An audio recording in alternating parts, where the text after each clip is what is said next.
Hello good morning friends, कैसे हो? Hope सब बढ़िया हो गए। Welcome to my YouTube channel UGC NET commerce made easy. यहाँ पे आपको पेपर 1 जनरल पेपर और पेपर 2 कॉमर्स का कंप्लीट सिलेबस कवर अप करवाया जा रहा है। दिसंबर 2023 के लिए फ्री बैच चल रहा है ऑलरेडी, जिसमें आपको यूनिट 1 से लेकर 10 तक दोनों पेपर्स का कंप्लीट सिलेबस कवर अप करवाया जाएगा। डेली बेसिस पे स्ट्रक्चर्ड वे में यूट्यूब पे क्लासेस कंडक्ट होती हैं, प्रीवियस ईयर क्वेश्चंस करवाए जा रहे हैं free of cost. PDF notes आपको पूरे सिलेबस के दोनों पेपर्स के यूनिट 1 से लेकर 10 तक इंग्लिश और हिंदी दो लैंग्वेजेस में अवेलेबल हैं free of cost. Daily mock test conduct होता है, वो भी इंग्लिश और हिंदी दोनों लैंग्वेजेस में फ्री ऑफ कॉस्ट अवेलेबल है। जस्ट आपको करना क्या, दोनों चैनल्स को सब्सक्राइब कर लो। टेलीग्राम चैनल का लिंक आपको यूट्यूब डिस्क्रिप्शन में मिल जाएगा। यूट्यूब चैनल आपको पता ही है। इन शॉर्ट दोनों चैनल्स को लाइक सब्सक्राइब कर दो, आपकी 101% बहुत अच्छे से तैयारी हो जाएगी। जैसे कि आपको पता है, आज है हमारे पेपर 2 कॉमर्स की क्लास, जिसमें हमने यूनिट नंबर 5 स्टार्ट की है, जो कि बिजनेस चैट और रिसर्च मेथड किया। उसमें हमने काफ़ी टॉपिक्स कवर अप कर लिया। आगे अपना सेशन कंटिन्यू करते हैं बिना टाइम वेस्ट किए। अप्रॉक्स 222 पेज के अराउंड ये हमने कर लिया था। आज हमने जो करना है वो है प्रोबेबिलिटी डिस्ट्रीब्यूशन में बायनॉमियल, नॉर्मल एंड पॉइजन, जो कि बहुत इंपॉर्टेंट है। एक मिनट बस, ये बेस थ्योरम भी कर लिया था हमने। हाँ, यहाँ से स्टार्ट करना है। देखो, आज हम डिस्ट्रीब्यूशंस करने जा रहे हैं, जिसमें हमारी 3 मेजर डिस्ट्रीब्यूशंस होंगी, बायनॉमियल, पॉइजन एंड नॉर्मल। देखो, जो प्रोबेबिलिटी डिस्ट्रीब्यूशंस होती है ना, ये वो मैथमेटिकल फंक्शंस है जिनको यूज़ किया जाता है डिस्क्राइब करने की, जो आपके पास रैंडम वेरिएबल या आपका सेट ऑफ डाटा है, जो उसके डिफरेंट आउटकम्स निकलेंगे ना, उनका क्या लाइक्लीहुड है। ठीक है, मतलब मान के चलो सिंपल, आपके पास रैंडम वेरिएबल्स हैं, यहाँ आपके पास डाटा का सेट है। अब आप उन पे जो उनकी जो लाइकली आउटकम्स होंगी वो अब सारी डिफरेंट होंगी ना। जो मैथमेटिकल फंक्शंस उनको डिस्क्राइब करते हैं, उन आउटकम्स को, उनको हम प्रोबेबिलिटी डिस्ट्रीब्यूशंस के नाम से जानते हैं। 3 ही मेजर प्रोबेबिलिटी डिस्ट्रीब्यूशंस हैं जो आप शुरू से पढ़ते आ रहे हो, बाइनॉमियल, पॉइजन और नॉर्मल। अब हर एक डिस्ट्रीब्यूशन की अपने फीचर्स हैं, अपनी कैरेक्टरिस्टिक्स, अपनी एप्लीकेशन। सो स्टार्ट करते हैं। सबसे पहले आती है बाइनॉमियल डिस्ट्रीब्यूशन। देखो, जो बाइनॉमियल डिस्ट्रीब्यूशन है, ये डिस्क्राइब करती है probability of obtaining a certain number of successes in a fixed number of independent Bernoulli trials। बहुत सिंपल चीज़ है। यानी कि जो बाइनॉमियल डिस्ट्रीब्यूशन, देखो आपके पास टोटल n इंडिपेंडेंट, मतलब आपके पास इंडिपेंडेंट बर्नौली, अगर मैं आपको सिंपल भाषा में बताऊं तो लाइक समझन, ध्यान से समझो, आपके पास फिक्स नंबर है इंडिपेंडेंट बर्नौली ट्रायल्स का। ठीक है, आपने यानी इतने बार एक्सपेरिमेंट्स करने हैं, फिक्स नंबर है, उसमें से आपकी जो सक्सेस की प्रोबेबिलिटी आती है, ठीक है, यानी वो कितनी है, उसको ऑब्टेन करना ही बाइनॉमियल डिस्ट्रीब्यूशन को का काम है। यानी बाइनॉमियल डिस्ट्रीब्यूशन इस चीज़ को ही डिस्क्राइब करती है। ठीक है, अब जो ये आपके इंडिपेंडेंट बर्नौली ट्रायल्स हैं, इन्हें हम वो, ये यानी बेसिकली एक्सपेरिमेंट्स है जिसमें 2 ही पॉसिबल आउटकम्स होंगे, या तो सक्सेस होगा या फेलियर। मतलब इन शॉर्ट आप सीधा मान के चलो, आपके पास इतने जो भी आपके ट्रायल्स है ना, जब वो ट्रायल करोगे उसमें 2 ही चीज़ें होंगी, या तो सक्सेस या फेलियर। और आपने सक्सेस फाइंड आउट करना कितनी बारी आ रहा है, तो ये चीज़ आपको बाइनॉमियल डिस्ट्रीब्यूशन डिस्क्राइब करेगी। 2 पैरामीटर्स होते हैं इसके, एक तो नंबर ऑफ ट्रायल्स है जिसकी डिनोशन n है, और दूसरी प्रोबेबिलिटी ऑफ सक्सेस, जिसे हम p के नाम से जानते हैं, यानी डिनोट p के नाम से करते हैं। अगर प्रोबेबिलिटी ऑफ सक्सेस p के बराबर है तो प्रोबेबिलिटी ऑफ फेलियर 1 - p यानी q के बराबर होती है। ठीक है, बाइनॉमियल डिस्ट्रीब्यूशन का फॉर्मूला आपके सामने स्क्रीन पे प्रेजेंट है, आप देख सकते हो। देखो, जो Px = k, ये रिप्रेजेंट करता है कि जो प्रोबेबिलिटी आपको एग्जैक्टली k सक्सेसेस आएंगे n ट्रायल्स में। जो CNK है, ये बाइनॉमियल कोफिशिएंट है, ये बेसिकली नंबर ऑफ वेज है जिसमें आप चूज करोगे k successes from n trials. यानी कि आपने n ट्रायल्स किए, उसमें k सक्सेसेस आए, उसको जितना नंबर है उनका चूज करने का, that is represented by binomial coefficient. अब जो p है वो प्रोबेबिलिटी ऑफ सक्सेस है हर ट्रायल में, और जो 1 - p है वो प्रोबेबिलिटी ऑफ फेलियर है हर ट्रायल में। 1 - p को आप q भी लिख सकते हो। जो बाइनॉमियल डिस्ट्रीब्यूशन है ना, इसे कॉमनली उन सिचुएशंस में यूज किया जाता है जहाँ पे आपको बाइनरी आउटकम्स आती हैं। अब बाइनरी आउटकम कैसे होते हैं, जैसे आपने कॉइन फ्लिप किया, या आपको सक्सेस या फेलियर चाहिए एक्सपेरिमेंट का, या आप सर्वे करियो जिसमें आपका रिस्पॉन्स जस्ट यस या नो में ही होगा। अब कुछ मेजर प्रॉपर्टीज आती है बाइनॉमियल डिस्ट्रीब्यूशन की, उनको करते हैं। देखो, प्रॉपर्टीज बहुत इंपॉर्टेंट चीज़ है, पेपर में बहुत बार पूछी गई है। सबसे पहले तो आती है ये सिमेट्रिकल या स्क्यूड होता है। अब ये प्रॉपर्टी सिंपल ये कहती है कि जो आपके बाइनॉमियल डिस्ट्रीब्यूशन की शेप होगी वो वेरी करेगी, और वो सिमेट्रिकल भी हो सकती है, स्क्यूड भी हो सकती है। अब ये डिपेंड किस पे करता है कि आपके वैल्यू क्या आई पैरामीटर्स की, मतलब n क्या आया, p क्या आया, q क्या आया। सेकंड मेन प्रॉपर्टी है एन एंड पी यू दो पैरामीटर्स हैं। देखो जो ये प्रॉपर्टी बिल्कुल करेक्ट है, जो एन है वो रिप्रेजेंट करता है कि कितनी बार आपने ट्रायल्स किए, क्या आपकी ऑब्जर्वेशन रही, कितनी बारी हुई हैं, और जो पी है वो रिप्रेजेंट करता है हर एक ट्रायल में सक्सेस क्या रहा है इसका, ठीक है। अब जो ये बाइनोमियल डिस्ट्रीब्यूशन है ये आपको कोई स्पेसिफिक कैरेक्टरिस्टिक्स नहीं बताता, यानी जो बेसिकली ये मैंने अभी आपको दो कैरेक्टरिस्टिक बनाई है, सबसे वैसे इसकी कैरेक्टरिस्टिक बहुत होती हैं, बट जो ये पहली दो हैं ये पेपर में अनगिनत बार पूछी गई है, ठीक है।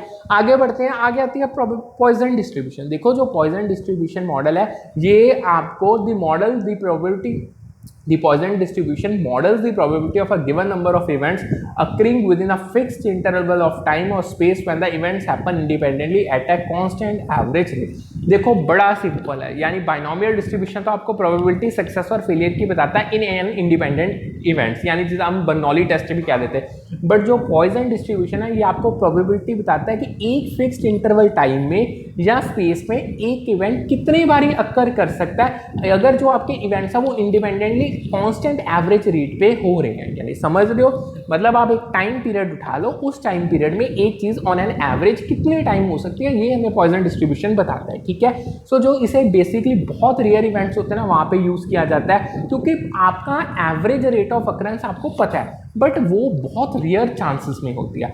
अब जो इसका प्रोबेबिलिटी मास फंक्शन है पॉइजन डिस्ट्रीब्यूशन का, यानी जिसे आप फॉर्मूला भी कह सकते हो, वो आपको गिवन है स्क्रीन में, यानी P X is equal to K represent करता है प्रोबेबिलिटी जब आप के इवेंट्स को ऑब्जर्व कर रहे हो, जो लैम्डा है वो आपका एवरेज रेट ऑफ इवेंट्स है, यानी एक गिवन इंटरवल ऑफ टाइम में ऑन एन एवरेज कितने इवेंट्स अकर कर रहे हैं, ठीक है। मतलब एक ही इवेंट ऑन एन एवरेज कितने टाइम अकर कर रहा है। जो ई है वो बेस है नेचुरल लॉगरिथम का, जिसकी अप्रोक्सीमेट वैल्यू 2.71828 होती है, जो के है वो फैक्टोरियल रिप्रेजेंट करता है, ठीक है।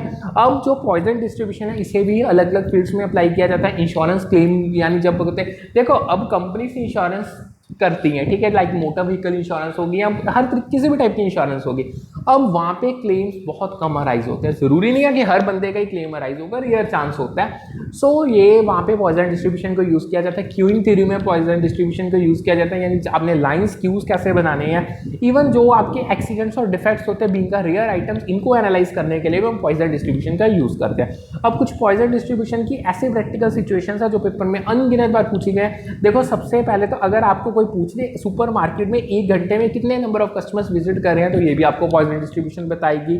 अगर आप एक घंटे में पेजेस टाइप कर रहे हो तो उन पर्टिकुलर जो मटेरियल आपने टाइप किया उसमें कितने एरर्स हो सकते हैं, आपके एक दिन पे एक बिजी रोड पे ऑन एन एवरेज कितने एक्सीडेंट्स होते हैं, या आपके अगर आप मैन्युफैक्चरिंग कर रहे हो या पैकिंग कर रहे हो तो उसमें ऑन एन एवरेज कितने नंबर ऑफ डिफेक्टिव मटेरियल्स निकल सकते हैं। ये सारी प्रैक्टिकल सिचुएशंस हैं जहाँ पे पॉइजन डिस्ट्रीब्यूशन को अप्लाई किया जाता है। ये चीज़ें ये क्लियरली बताते हैं कि पॉइजन डिस्ट्रीब्यूशन बहुत रेयर इवेंट्स की डिस्ट्रीब्यूशन है, यानी इनकी अकरेंस की प्रोबेबिलिटी बड़ी स्मॉल होती है, बट इनके जो ट्रायल्स होते हैं वो बहुत नंबर में होंगे, यानी वो लार्ज होंगे। ये चीज़ याद रखना, यानी अगर आपको वो क्वेश्चन में पूछ लेना ऐसी कौन सी प्रोबेबिलिटी डिस्ट्रीब्यूशन है जिसमें आपके नंबर ऑफ ट्रायल्स लार्ज हैं बट प्रोबेबिलिटी अकरेंस की वो स्मॉल है, तो उसका परफेक्टली आंसर पॉइजन डिस्ट्रीब्यूशन होगा। नेक्स्ट आती है नॉर्मल डिस्ट्रीब्यूशन, जिसका दूसरा नाम है गॉसियन डिस्ट्रीब्यूशन। इसका दूसरा नाम बड़ा इंपॉर्टेंट है, आप बहुत बच्चे यही मिस कर जाते हैं, अगर वो पेपर में गॉसियन डिस्ट्रीब्यूशन का नाम डाल दे ये कहते हैं कि पता नहीं यूजीसी ने डाल क्या दिया। देखो नॉर्मल डिस्ट्रीब्यूशन का ही दूसरा नाम गॉसियन डिस्ट्रीब्यूशन है। इसे जो कि ये जो आपकी गॉसियन डिस्ट्रीब्यूशन कह लो या नॉर्मल डिस्ट्रीब्यूशन कह लो, ये एक बेसिकली कंटिन्यूस प्रोबेबिलिटी डिस्ट्रीब्यूशन है जो सिमेट्रिक और बेल शेप्ड होती है। अब यानी जब आप नॉर्मल डिस्ट्रीब्यूशन का शेप होगी ना, जो जब उसको ग्राफिकली प्रेजेंट किया जाएगा तो ये सिमेट्रिकल और बेल शेप्ड होगी। इसे स्टैटिकल इन्फेरेंसेस या मॉडलिंग में यूज किया जाता है क्योंकि इसकी जो मैथमेटिकल प्रॉपर्टीज है वो बहुत अट्रैक्टिव है और ये नेचुरल फिनोमिना में प्रिवेल करती है। फॉर्मूला आपकी स्क्रीन के सामने आपके प्रेजेंट है, इसमें जो एफ एक्स वो रिप्रेजेंट करता है प्रोबेबिलिटी डेंसिटी, जो आपकी वैल्यू एक्स की है उसकी जो न्यू है वो मीन है डिस्ट्रीब्यूशन का, जो सिग्मा है वो स्टैंडर्ड डेविएशन है। सो जो नॉर्मल डिस्ट्रीब्यूशन है उसकी जो करैक्टरिस्टिक्स हैं वो जो मतलब जो मेजर चीज़ उसको डिस्क्राइब करती है, जो प्रॉपर्टीज है वो है कि ये अप्रॉक्सीमेटली 68% ऑफ जो डाटा है ना वो एक स्टैंडर्ड डेविएशन जो मीन की होती है उसके अंदर आता है। जो 95% डाटा है वो 2 स्टैंडर्ड डेविएशंस के अंदर आएगा, और जो 99.7% है वो 3 स्टैंडर्ड डेविएशंस के अंदर आएगा। ये आपको चीज़ें थोड़ी सी याद रखनी पड़ेंगी।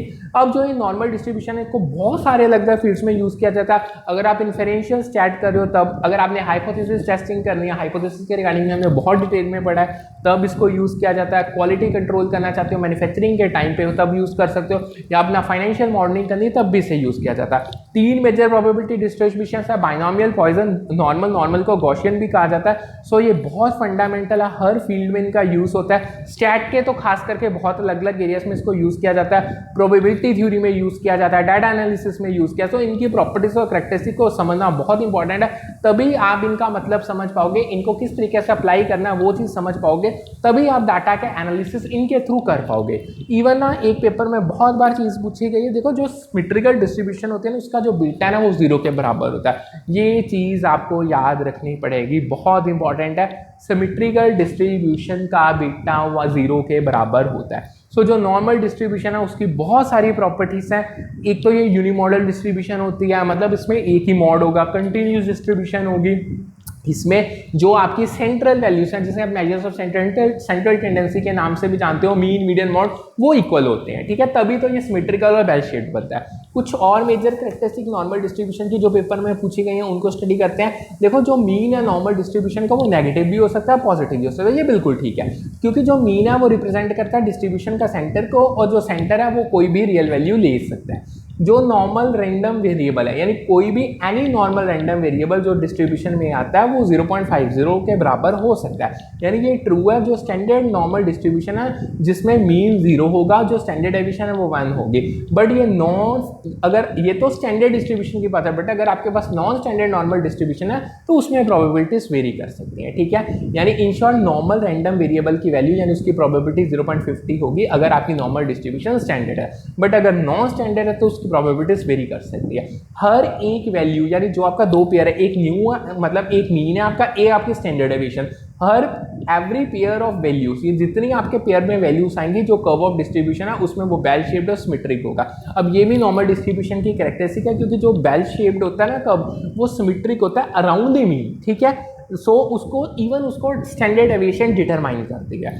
तीसरे आगे आते हैं यूनिमॉडल, बेल शेप्ड एंड सिमेट्रिकल। ये कैरेक्टरिस्टिक भी बिल्कुल करेक्ट है। देखो उन्होंने आपको पता है ये कैसे पूछा था, अगर आप देखोगे जो मैंने ये बनाया है, उन्होंने आपको ना ऑप्शंस दी थी 10-12, वो कह रहे थे इनमें से चूज करके बताओ which are the characteristics for the normal distribution. So सबसे पहले तो यही थी कि जो नॉर्मल डिस्ट्रीब्यूशन का मीन है वो नेगेटिव पॉजिटिव हो सकता है। दूसरा जो नॉर्मल रैंडम वेरिएबल है उसकी प्रोबेबिलिटी 0.50 के बराबर होती है। तीसरा जो मीन और स्टैंडर्ड डेविएशन की वैल्यूज है, यानी जो कर्व है डिस्ट्रीब्यूशन है वो बेल शेप्ड और सिमेट्रिकल होगा, ठीक है।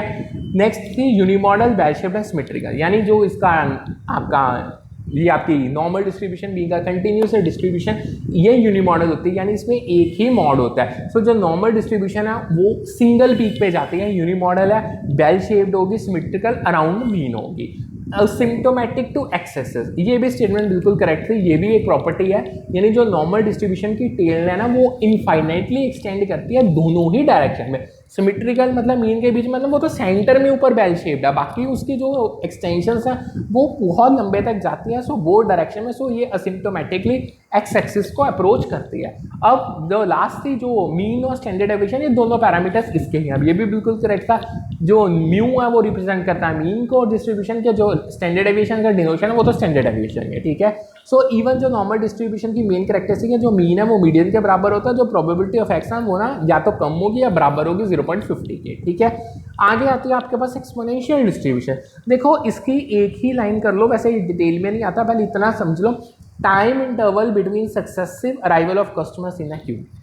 अगर आप एक क्यू बना रहे हो, ठीक है, आपकी शॉप है, उसमें आपकी एक लाइन बन रही है, उसके जो टाइम इंटरवल है कि हर एक न्यू बंदा आपके क्यू में आके खड़ेगा, उसको हम एक्सपोनेंशियल डिस्ट्रीब्यूशन के थ्रू फाइंड कर सकते हैं। ये नेक्स्ट आती है परेटो डिस्ट्रीब्यूशन, ये भी बहुत इंपॉर्टेंट है। ये बेसिकली पता है कहाँ पे यूज़ होती है, जब हमने इनकम, प्रॉपर्टी या कुछ ऐसी ह्यूमन के एबिलिटीज़ हैं जो हमने डिस्ट्रीब्यूट करनी है एक कैपिटलिस्टिक सोसाइटी में, तब हम परेटो डिस्ट्रीब्यूशन को यूज़ करते हैं। पहले इसका मतलब समझते हैं। देखो परेटो डिस्ट्रीब्यूशन को बहुत ऑफनली यूज़ किया जाता है जब हम इनकम और प्रॉपर्टी की कैपिटलिस्ट इकोनॉमी में ओनरशिप को डिफाइन करना चाहते हैं, ठीक है। बेसिकली इसे इटालियन इकोनॉमिस्ट विल्फ्रेडो पैरेटो था, उसके नाम के पीछे गए गए, उसने ही इस पे काम किया था। उसने क्या किया था, उसने ना स्मॉल परसेंटेज ऑफ पॉपुलेशन को स्टडी किया था जिनके पास पूरी सोसाइटी की लार्जर वेल्थ थी। मतलब देखो, सोसाइटी में एक स्मॉल पॉपुलेशन उठा ली, उसको ऑब्जर्व किया, अब उस पॉपुलेशन के पास सोसाइटी की लार्जर अमाउंट ऑफ वेल्थ थी। सो परेटो डिस्ट्रीब्यूशन सिंपल इतना है, कहती है कि ये बेसिकली इनकम और वेल्थ की डिस्ट्रीब्यूशन है जो एक पावर लॉ रिलेशनशिप को फॉलो करती है, जहां पे जो स्मॉल पॉपुलेशन, जो स्मॉल प्रोपोर्शन है पॉपुलेशन की, उसके पास मेजॉरिटी ऑफ वेल्थ और इनकम होती है सोसाइटी की, और जो मेजॉरिटी है पॉपुलेशन की उसके पास स्मॉलर शेयर होता है। सो जो ये डिस्ट्रीब्यूशन है बेसिकली ये लॉन्ग टेल में होती है, यानी इसमें एक्सट्रीम इनइक्वालिटी है, क्योंकि छोटे से पॉपुलेशन की छोटा हिस्सा उसके पास लार्जर शेयर है और पॉपुलेशन का बड़ा हिस्सा उसके पास स्मॉलर शेयर। सो कैपिटलिस्ट इकोनॉमी में जो आपके मीन्स ऑफ प्रोडक्शन है खास करके वो प्राइवेटली ओन्ड होते हैं, जिनके चीज़ें जिनके थ्रू हम प्रोडक्शन करते हैं वो प्राइवेटली ओन्ड है, और जो इकोनॉमिक एक्टिविटीज़ है उनका उनके पीछे जो लक्ष्य और मुद्दा एक है कि पैसा कमाना, प्रॉफिट मोटिव। सो जो वेल्थ एक्युमुलेशन और इनकम डिस्पैरिटीज हैं वो बढ़ती ही जाएंगी, ठीक है। सो जो परेटो डिस्ट्रीब्यूशन है ये कैप्चर करती है कि कंसंट्रेशन ऑफ वेल्थ और इनकम, यानी ये सिंपल इनइक्वालिटी को दर्शाती है कि कुछ सोसाइटी का छोटा हिस्सा जो पूरी इकोनॉमी को कंट्रोल करे उसके पास लार्जर शेयर है वेल्थ का, और दूसरे पास जो मेजॉरिटी ऑफ हिस्सा सोसाइटी का पॉपुलेशन का उसके पास स्मॉलर शेयर ऑफ है वेल्थ का, ठीक है। आगे आती है लॉग नॉर्मल डिस्ट्रीब्यूशन। देखो लॉग नॉर्मल डिस्ट्रीब्यूशन का सिर्फ आप समझ लो कि यूज कहाँ पे होता है। लॉग नॉर्मल डिस्ट्रीब्यूशन जब आपकी स्टॉक प्राइसेस में मूवमेंट्स हो रही है ना, यानी और यहाँ आपकी इनकम की डिस्ट्रीब्यूशन आपने सोशलिस्टिक सोसाइटी में स्टडी करनी है, तब आप लॉग नॉर्मल डिस्ट्रीब्यूशन को यूज कर सकते हो। सो ये थी हमारी 4-5 मेजर डिस्ट्रीब्यूशन, इनको अब कर लिया। अब नेक्स्ट टॉपिक में मूव काउन करते हैं, वो आता है रिसर्च, उसका कॉन्सेप्ट क्या, उसकी टाइप्स क्या और रिसर्च के डिजाइन्स क्या। देखो वैसे ये चीज़ हमने पेपर 1 में ऑलरेडी रिसर्च का यूनिट नंबर 2 रिसर्च एप्टीट्यूड की उसमें डिटेल में किया, बट अगेन इसमें अगर टॉपिक आ रहा है तो हम इसमें भी डिटेल में ही करेंगे। सो स्टार्ट करते हैं। सो जो बेसिकली आपका रिसर्च है ये एक सिस्टमेटिक इन्वेस्टिगेशन होती है, जिसका मुद्दा क्या है। देखो आप अगर सिस्टमेटिकली चीज़ों को इन्वेस्टिगेट कर रहे हो, उसके पीछे आपका बहुत सिंपल मुद्दा है, आपने न्यू नॉलेज को जनरेट करना। न्यू नॉलेज इसी कारण जनरेट की जाती है क्योंकि आपके नॉलेज गैप्स होते हैं। अब रिसर्च जब करोगे ना, जब आप अपने अच्छे से अपने आप को एनालाइज करोगे, आपको नॉलेज गैप्स पता चल जाएंगे। उन नॉलेज गैप्स को पूरा करने के लिए, न्यू नॉलेज को जनरेट करने के लिए रिसर्च को किया जाता है बीइंग अ सिस्टमेटिक इन्वेस्टिगेशन। आप यानी आप कई बार अगर आपने अपनी एग्जिस्टिंग नॉलेज को इवन एक्सपेंड करना चाहते, देखो चाहे आपने न्यू नॉलेज जनरेट करनी है या एग्जिस्टिंग नॉलेज को एक्सपेंड करना है, कहीं ना कहीं चीज़ों का मतलब सेम है। इवन आपको कई प्रॉब्लम्स हैं, इश्यूज जो राइज हो गए, आपको अगर उनका स्पेसिफिकली सॉल्यूशन चाहिए उसके लिए भी रिसर्च किया जाता है। सो बेसिकली बहुत स्ट्रक्चर्ड प्रोसेस है जिसमें हम पहले इंक्वायरी करते हैं हमें करना क्या है। जब आपका ऑब्जेक्टिव और डेफिनेशन आपके प्रॉब्लम की क्लियर हो जाएगी, फिर आप डाटा को कलेक्ट करोगे, फिर उस डाटा जो आपने कलेक्शन अलग अलग मेथड्स को यूज़ करके की होगी, ठीक है, उसके बाद हम डिफरेंट स्टैटिस्टिकल टेक्निक्स को यूज करके एनालिसिस करेंगे और एट द एंडिंग हमारी जो फाइंडिंग्स आएंगे उनको इंटरप्रेट कर देंगे, फिर उन फाइंडिंग्स को जनरलाइज कर दिया जाता है। सो जो रिसर्च है वो बहुत क्रूशियल रोल प्ले करता है, जिसमें मतलब हर एक डिसिप्लिन में जौन सा मर्जी सब्जेक्ट उठा लो, जौन सा मर्जी डिसिप्लिन उठा लो, हर जगह पे रिसर्च तो होगा ही होगा। अगर आपने सोसाइटल इश्यूज को एड्रेस करना है तब भी रिसर्च होगा। सो इन शॉर्ट ये ना, अगर आपको एविडेंस बेस्ड डिसीजन मेकिंग चाहिए तो रिसर्च सबसे बेस्ट ऑप्शन है, ठीक है। अब आगे आता है कॉन्सेप्ट क्या रिसर्च का। देखो रिसर्च में कुछ की एलिमेंट्स होते हैं।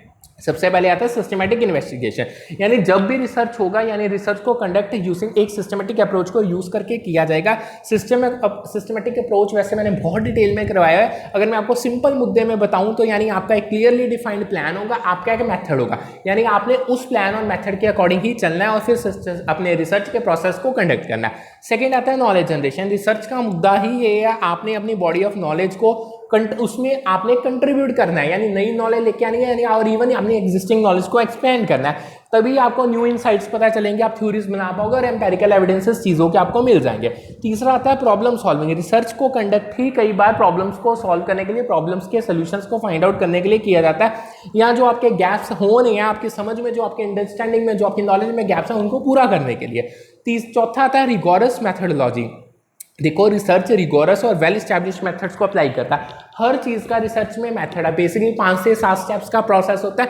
हर स्टेप में मेथड्स आएंगे, यानी हर एक चीज़ के पर्टिकुलरली आपको डिफाइंड मेथड्स हैं, आपको उन मेथड्स को फॉलो करके उन स्टेप्स को पूरा करना पड़ेगा, ठीक है। सो वैलिड ये चीज़ें क्यों जरूरी है, आप क्यों डिफाइंड मेथड्स यूज कर रहे हो? देखो इससे एक तो आपके रिसर्च की फाइंडिंग्स की वैलिडिटी बनी रहती है, वो वैलिड रहती है through out their entire life, reliable है, हर बंदा उस पर डिपेंड कर सकता है। इवन आप अपनी फाइंडिंग्स को जनरलाइज करके पूरी सोसाइटी पे, पूरे होल नेशन पे लगा सकते हो। अब आते हैं रिसर्च में, उन्होंने पेपर में क्वेश्चन डाला था रिसर्च के प्रोसेस के, उन्होंने स्टेप्स आपको जंबल्ड वे में दे दिए थे, वो कहते थे इसको सिस्टमेटिक वे में अरेंज करके बताओ। सो सबसे पहले तो आपको रिसर्च प्रॉब्लम को डिफाइन करना पड़ेगा। देखो क्लियरली डिफाइन करो रिसर्च प्रॉब्लम और आपका ऑब्जेक्टिव क्या है रिसर्च करने के पीछे, जो चीज़ों को आप एड्रेस करना चाहते हो, आपकी ज़रूरतें क्या, नीड्स क्या, रिक्वायरमेंट्स क्या, उनको एड्रेस करो। दूसरा, हाइपोथेसिस को फॉर्मुलेट करो। देखो आपको हाइपोथेसिस को फॉर्मुलेट या सेट करना पड़ेगा, तभी आप एक टेंटेटिव यानी टेम्पररी तौर पे कोई चीज़ की एक्सप्लेनेशन या प्रिडिक्शन कर पाओगे। जो रिसर्च प्रॉब्लम जिसके मतलब रिसर्च प्रॉब्लम को बेस बना के जब आप हाइपोथेसिस फॉर्मुलेट करोगे, एक बार आप उस बेसिस पे जो आपका रिसर्च प्रॉब्लम का बेस है ना, उसके बेसिस पे आप एक बार टेंटेटिव एक्सप्लेनेशन दे दोगे, फिर आप वेरीफाई करोगे कि वो करेक्ट बैठती है या नहीं बैठती है। ये होता है थ्रू टेस्टिंग ऑफ हाइपोथेसिस। आगे आता है रिसर्च डिजाइन की प्रेपरेशन। अब आप पूरे अच्छे से प्लान करोगे, रिसर्च डिजाइन को प्रिपेयर करोगे, जिसमें आपने कौन कौन से रिसर्च मेथड यूज करने हैं वो क्या होंगे, आपकी डाटा कलेक्शन टेक्निक्स क्या होगी, या आपने सैंपल जो बनाना है उसको कलेक्ट करने की स्ट्रेटेजीज क्या होंगी, ये सब कुछ आ जाएगा। नेक्स्ट आता है collection and analysis of data. अब आपने डिफरेंट मेथड्स यूज करके डाटा को कलेक्ट कर दिया, अब टाइम आता है उनको एनालाइज करने का, ठीक है। जो आपने रेलेवेंट डाटा कलेक्ट किया रिसर्च डिजाइन के अकॉर्डिंग, उसको एनालाइज किया जाएगा अलग अलग स्टैटिस्टिकल और क्वालिटेटिव एनालिसिस मेथड को यूज करके, ताकि जो आपको डाटा में से इंफॉर्मेशन मिल सके, यानी आपको मीनिंगफुल इनसाइट्स पता चल सके कि ये डाटा आपको प्रोवाइड कर क्या रहा है। लास्ट आता है इंटरप्रिटेशन एंड रिपोर्ट राइटिंग। आखिर में क्या किया जाता है, जब आपके पास फाइंडिंग्स आ जाती हैं, आप उनको इंटरप्रेट करते हो, यानी ये फाइंडिंग्स सब डाटा एनालिसिस के बाद आएंगी। फिर आप कंक्लूजन्स बनाओगे, रिकमेंडेशंस दोगे, जो आपकी रिसर्च में आउटकम्स निकले उनको पूरी हर बंदे को कम्युनिकेट कर दोगे। फिर वो फाइंडिंग्स को जनरलाइज करके पूरी थ्योरीज डेवलप की जाती है, ठीक है। आगे अगेन पेपर में आया था, अब उन्होंने नेक्स्ट से क्वेश्चन डाला तो उन्होंने सेकंड स्टेप जो आपका फॉर्मुलेशन ऑफ हाइपोथेसिस उसको उठा दिया। यानी वो कहते थे आप एक हाइपोथेसिस का स्टेप रिसर्च में आता है, ठीक है, जिसको फॉलो किया जाता है, उसमें अंदर स्टेप्स आते हैं, उनको जंबल्ड वे में दे दिया। तो उन्होंने कहा था वो आपको सीक्वेंस में अरेंज करके बताओ। देखो जब आपने हाइपोथेसिस टेस्टिंग करनी है, जो उसके प्रोसेस में स्टेप्स आते हैं, उसमें सबसे पहले तो आपको नल और अल्टरनेट हाइपोथेसिस को सेट करना पड़ेगा। फिर आपको लेवल ऑफ सिग्निफिकेंस देखना पड़ेगा कि आप कितने सिग्निफिकेंस पर, यानी आपका कॉन्फिडेंस लिमिट्स क्या है। उसके बाद आप टेस्ट स्टार्ट करोगे, टी टेस्ट हो गया, एफ टेस्ट हो गया, फिर आप डिसीजन रूल को एस्टैब्लिश करोगे, फिर आप कंप्यूटेशन अपनी मैथमेटिकल फॉर्मूलेस लगा के कंक्लूजन निकालोगे, और लास्ट में अपनी कंक्लूजन ड्रॉ कर दी जाएंगी। सो ये मेजर स्टेप्स आते हैं जब आपने हाइपोथेसिस टेस्टिंग करनी है। अब आगे ना एक क्वेश्चन साइंटिफिक रिसर्च का है। अब ये क्वेश्चन चाहे आप यहाँ पे समझ लो इसको, चाहे आप अपनी लास्ट यूनिट जो हमारी कॉमर्स के पेपर 2 की लास्ट यूनिट आएगी, जिसमें हम अपना income tax and legal aspects of business करेंगे, उसमें इसको समझ लो। बेसिकली देखो कई बार जो हम डोनेशंस देते हैं या जो पैसा हम खर्चते हैं या एक्सपेंडिचर्स करते हैं टुवर्ड्स द साइंटिफिक रिसर्च, उसकी आपको डोनेशन मिलती है, उसके रिगार्डिंग ये सेक्शन है। इसमें मैं आपको बेसिक्स ओवरव्यू देते थे। जब हम लीगल एस्पेक्ट्स करेंगे बिजनेस में, यानी 10th यूनिट करेंगे इनकम टैक्स की, उसमें हम इसको पूरी डिटेल में कर लेंगे। देखो जो आपका सेक्शन 35 सबसेक्शन 2AA है, ये ऐसी प्रोविजन है जिसमें अगर आपने कोई पेमेंट दी है Indian institute of technology IIT for scientific research, ये उसमें चल जाती है। अब जो सेक्शन 35 सबसेक्शन 1 सबसेक्शन 2A है, ये जब आप पेमेंट देते हो साइंटिफिक रिसर्च पर्पज के लिए किसी कंपनी को, ये उसका। तीसरा आता है सेक्शन 35 सबसेक्शन 1 सबसेक्शन 3, ये जब आप पेमेंट किसी भी इंस्टीट्यूट को देते हो रिसर्च करने के लिए सोशल साइंसेस पे, ठीक है। और लास्ट आता है सेक्शन 35 सबसेक्शन 1 सबसेक्शन 2, ये वो है जब आप पेमेंट देते हो सर्टेन इंस्टीट्यूशन को साइंटिफिक रिसर्च के। देखो बहुत माइनर फर्क है, ये आपको याद रखने पड़ेंगे। वैसे मैं आपको बहुत तरीका भी बताऊंगा मैं इनको याद कैसे रखना है, ये हम वो लीगल एस्पेक्ट्स वाली यूनिट में डिटेल में करेंगे। अब आके आता है, उन्होंने एक और क्वेश्चन आया था, यानी उन्होंने कहा था जो आपका साइंटिफिक रिसर्च आप कंडक्ट कर रही हो उसका प्रोसेस है उसको अरेंज करके बताओ। देखो सबसे पहले तो आपको फैक्ट्स को ऑब्जर्व करना पड़ेगा, यानी जो रिसर्च प्रोसेस स्टार्ट ही ऑब्जर्वेशन से होता है, यानी जितने आपके रेलेवेंट फैक्ट्स हैं, फिनोमिनास है जो रिसर्च टॉपिक के साथ मैच खाते हैं, उनको आप अच्छे से ऑब्जर्व करो। इसमें डाटा कलेक्ट किया जाता है, इन्फॉर्मेशन को कलेक्ट किया जाता है जितने मीडियम्स हो सके उनके थ्रू, जैसे एक्सपेरिमेंट, सर्वे या एग्जिस्टिंग लिटरेचर को भी स्टडी किया जाता है। उसके बाद आप करते हो इंडक्शन।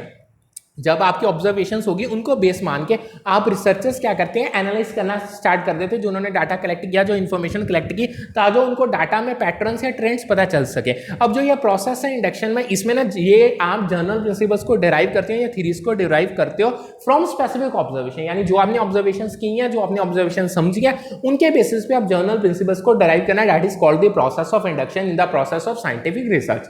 सेकेंड आता है development of explanation, third point. देखो जब आपने इंडक्शन प्रोसेस कंप्लीट कर लिया, फिर आप रिसर्चर्स क्या करोगे, एक्सप्लेनेशंस डेवलप करोगे, हाइपोथेसिस डेवलप करोगे, ताकि जो आपने फिनोमिना जो फर्स्ट स्टेप में ऑब्जर्व किया था उसके एक्सप्लेनेशंस आप प्रोवाइड कर पाओ। जो अब ये एक्सप्लेनेशंस आप प्रोवाइड करोगे, इनका जो फॉर्मुलेशन है उसके लिए जो आपके बेसिस है, वो आपका जो एविडेंस आपने कलेक्ट किया ना, वही एज अ बेसिस सर्व करेंगे, जो जिस पे आप further testing, empirical testing conduct करोगे। नेक्स्ट आता है मेकिंग प्रेडिक्शंस। जब आपने एक्सप्लेनेशंस और हाइपोथेसिस अच्छे से डेवलप कर लिया related to the observe phenomena, अब जो रिसर्चर्स है यानी आप लोगों, यानी आप क्या करोगे, प्रेडिक्शंस बनाओगे फ्यूचर ऑब्जर्वेशंस के रिगार्डिंग, या फ्यूचर में जो आपके आउटकम्स निकल सकते हैं, अब वो क्या होंगे, वो इन एक्सप्लेनेशन पे बेस्ड होंगी। ठीक है, सो जो प्रेडिक्शंस है ये कहीं ना कहीं आपको एक फ्रेमवर्क प्रोवाइड करते हैं, जिसमें आप अपने जो आपका कलेक्टेड डाटा है आप उस पर और टेस्टिंग कर सकते हो और वेरिफिकेशन कर सकते हो। लास्ट में आपको प्रेडिक्शंस को करना पड़ेगा टेस्ट। अब जो प्रेडिक्शंस आपने पिछले स्टेप में बनाई है, आप उनको टेस्ट करते हो थ्रू डिफरेंट एक्सपेरिमेंट्स, अलग अलग एक्सपेरिमेंट्स कंडक्ट किए जाते हैं उनको टेस्ट करने के लिए। डाटा एनालिसिस टेक्निक चेंज करके अप्लाई की जाती है। इवन अलग अलग रिसर्च मेथड्स, बहुत मेथड्स है, डिस्क्रिप्टिव मेथड होता है, एक्शन रिसर्च होता है, बहुत अनगिनत मेथड, ये मैंने आपको सारे डिटेल में करवाए हुए हैं। अगर आप इसको और डिटेल में एक बार दोबारा करना चाहते हो तो आप मेरी यूनिट 2 की वीडियोस देख सकते हो, जो रिसर्च एप्टीट्यूड में, उसमें सारी चीज़ें डिटेल में पढ़ी हैं। तो इस स्टेप में बेसिकली एडिशनल डाटा को या एविडेंस को कलेक्ट किया जाता है, तभी आप अपने प्रेडिक्शंस और हाइपोथेसिस को, वैलिडिटी को इवैल्यूएट कर पाओगे कि भाई वो प्रेडिक्शंस है, जो हाइपोथेसिस हमने डेवलप किए थे, वो वैलिड है या नहीं है। ठीक है, आगे बढ़ते हैं। आगे आते हैं, अगर देखो अगर आपको कोई भी डाउट राइज हो रहा है तो आप मुझसे पूछ सकते हो, चाहे टेलीग्राम पे मैसेज करो, चाहे यूट्यूब के कमेंट सेक्शन में मैसेज करो। आपका डाउट क्लियर करना मेरी रिस्पॉन्सिबिलिटी है। ठीक है, आगे बढ़ते हैं। आगे आता है one group before after design, बहुत इंपॉर्टेंट टॉपिक है। देखो ये basically N incomplete experimental research done is one that lakhs a control group for comparison. पहले इस लाइन को समझो। देखो एक S incomplete experimental research design वो होता है जिसमें कंट्रोल ग्रुप नहीं होता कंपैरिजन के लिए। ठीक है, यानी जो अब आपका one group before after design है, ये वो डिजाइन है जिसमें आपको जब अपने आउटकम्स को मेजर करना है before and after the intervention, but does not include a separate control group. यानी दिस डिजाइन इन वर्क, देखो जब आपके पास वन ग्रुप बिफोर और आफ्टर डिजाइन होगा, इस डिजाइन में नो डाउट आप आउटकम्स को मेजर कर सकते हो बिफोर भी और आफ्टर भी। जब आप बट आपके पास इसमें इंटरवेंशन क्या, यानी अब बिफोर किसके, इंटरवेंशन के पहले भी, इंटरवेंशन के बाद भी आप आउटकम्स को मेजर कर सकते हो, बट इसमें कोई सेपरेट कंट्रोल ग्रुप नहीं होता। सो इन शॉर्ट ये एक इनकम्प्लीट एक्सपेरिमेंटल रिसर्च डिजाइन है।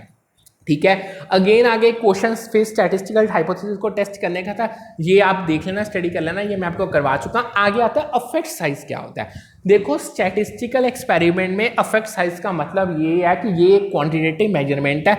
आपका जो एक्सपेरिमेंटल इफेक्ट है उसका जो मैग्नीट्यूड है, यानी जब आप उसको मेजर करते हो, उसके लिए जो ये बेसिकली क्वांटिटेटिव मेजर है उसको अफेक्ट साइज कहा जाता है। एक बार फिर बता देता हूँ, आपका एक्सपेरिमेंटल इफेक्ट है, ठीक है, उसका जो मैग्नीट्यूड है, उसका जो लेवल है, जब आप उसको न्यूमेरिकल टर्म्स में क्वांटिफाई करते हो, अब वो चीज़ को अफेक्ट साइज कहा जाता है। यानी ये आपको इन्फॉर्मेशन प्रोवाइड करता है कि जो आपका रिलेशनशिप की मैग्नीट्यूड है, उसकी स्ट्रेंथ क्या है, उसका मैग्नीट्यूड है क्या। यानी जो डिफरेंस आपने ऑब्जर्व किया, सिंपल वे में समझो, it provides information about the strength और मैग्नीट्यूड ऑफ द रिलेशनशिप और डिफरेंस बीइंग इन्वेस्टिगेटेड। जहां पे आप इन्वेस्टिगेशंस कर रहे हो, चाहे उसमें डिफरेंस आ रहा है, चाहे जो रिलेशनशिप आप वेरिएबल्स के बीच में स्टडी कर रहे हो, उस रिलेशनशिप में अगर डिफरेंसेस आ रहे हैं या उसमें उसकी क्या डायरेक्शन है, क्या स्ट्रेंथ है, क्या मैग्नीट्यूड है, जब आप इन चीज़ों के रिगार्डिंग आपको इन्फॉर्मेशन मिलती है थ्रू स्टैटिस्टिकल एक्सपेरिमेंट, उसे इफेक्ट साइज के नाम से जाना जाता है। सो जो इफेक्ट साइज है कहीं ना कहीं रिसर्चर्स को अलाउ करता है कि वो प्रैक्टिकल सिग्निफिकेंस फाइंडिंग्स का बियॉन्ड द स्टैटिस्टिकल सिग्निफिकेंस उसको असेस कर सकते हैं। ठीक है, यानी रियल लाइफ में वो चीज़ें प्रैक्टिकली कितनी अप्लाई हो रही हैं उनको स्टडी किया जा सकता है। ये एक स्टैंडर्डाइज्ड मेजर है जिसको यूज किया जाता है रिजल्ट्स कंपेयर करने के लिए। जो अलग अलग स्टडीज या एक्सपेरिमेंट्स में आए हैं, आप उनको कंपेयर कर सकते हो through using this statistical experiment. अब ठीक है, ये समझ आ गया। अब आगे आता है the following constructs hold true for research analysis and design. देखो रिसर्च एनालिसिस एंड डिजाइन एक बहुत इंपॉर्टेंट स्टेप था रिसर्च प्रोसेस का, उसके रिगार्डिंग कुछ कंस्ट्रक्ट्स दिए थे उन्होंने आपको पेपर में, वो ये कह रहे थे बताओ इनमें से कौन सा कंस्ट्रक्ट सही है कौन सा कंस्ट्रक्ट गलत है। सो सबसे पहले तो देखो जो रिसर्च डिजाइन है ये एक ऐसा फ्रेमवर्क है हर एक स्टेज के लिए जो आप कलेक्शन और एनालिसिस ऑफ डाटा के लिए यूज कर रहे हो, ठीक है। यानी रिसर्च डिजाइन आपको पूरी डिटेल में बताता है आपने क्या क्या चीजें करके डाटा को कलेक्ट करना और उसको एनालाइज करना है, ठीक है। सो रिसर्च डिजाइन एक स्ट्रक्चर्ड प्लान है स्टडी को कंडक्ट करने के लिए, इसमें डाटा कलेक्शन एनालिसिस और इंटरप्रिटेशन, मतलब देखो डिजाइन मतलब A to Z comprehensive framework हर चीज रिसर्च की कवर करता है। आगे सेकंड कंस्ट्रक्ट क्या था, experiments as a source of data are not appropriate for qualitative study. वो क्या कह रहे थे, वो कहते हैं बताओ जो एक्सपेरिमेंट्स हैं अगर हम उनको as a source of data use करते हैं वो क्वालिटेटिव स्टडी के लिए अप्रोप्रिएट है या नहीं है।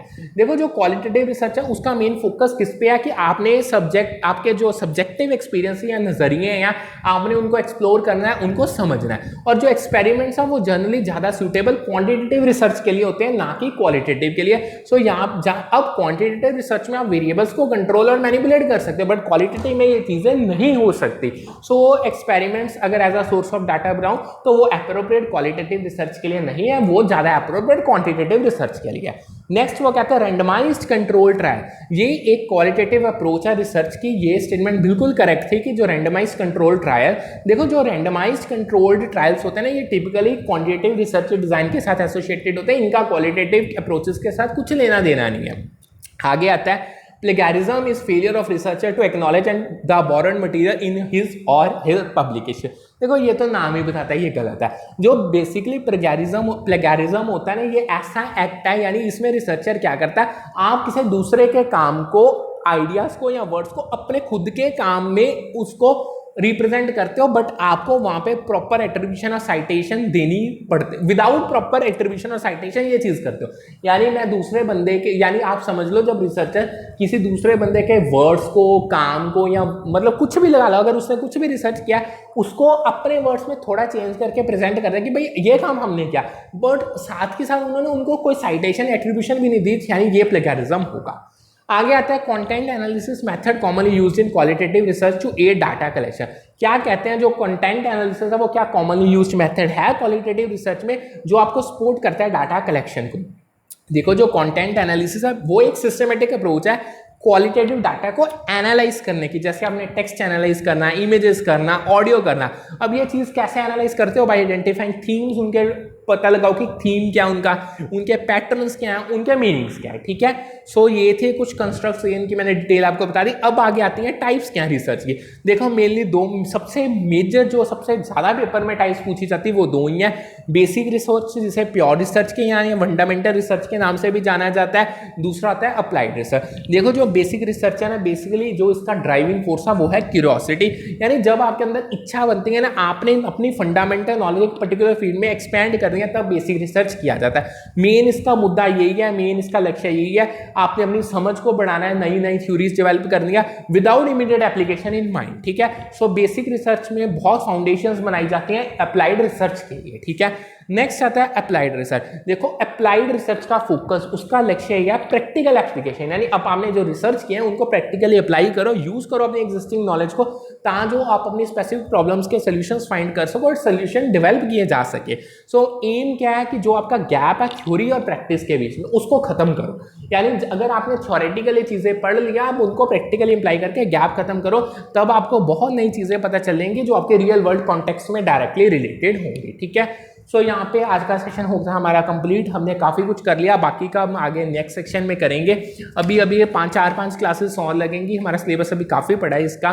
सो करते हैं आज का सेशन वाइंड अप। PDF इसकी इंग्लिश और हिंदी लैंग्वेज में आपको टेलीग्राम चैनल पे मिल जाएगी, डेली क्विज भी आपको इंग्लिश और हिंदी चैनल में मिल जाएगा।